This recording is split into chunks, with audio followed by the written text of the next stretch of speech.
বিগত 19 তারিখ 20 তারিখ যে বাংলাদেশে চট্টগ্রামে পার্বত্য চট্টগ্রামে যে এখানে বাংলাদেশের আর্মি আর বাংলাদেশের যে মুসলিম আছে তাদের সবাই মিলে আমাদের হিন্দু আর বুদ্ধিস্টের উপরে বিনা কারণে তাদের উপরে অত্যাচার শুরু করলো। তো বর্বরিত অ্যাটাক তারা শুরু করলো।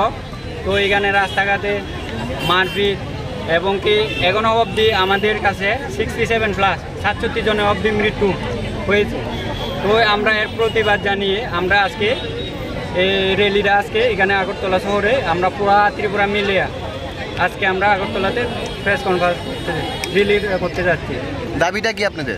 আমাদের দাবিটা হলো আমাদের বাংলাদেশের আর্মি দ্বারা যে আমাদের সম্প্রদায়ের যে উপজাতি সম্প্রদায়ের যে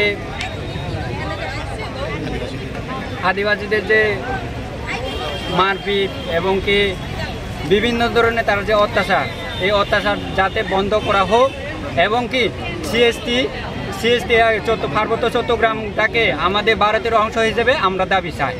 আপনার কোন সংগঠন থেকে করা হচ্ছে এটা? আমরা on behalf of Tripura Chakma student association, আপনার vice president of Tripura Chakma student association, Dharmachandra Chakma.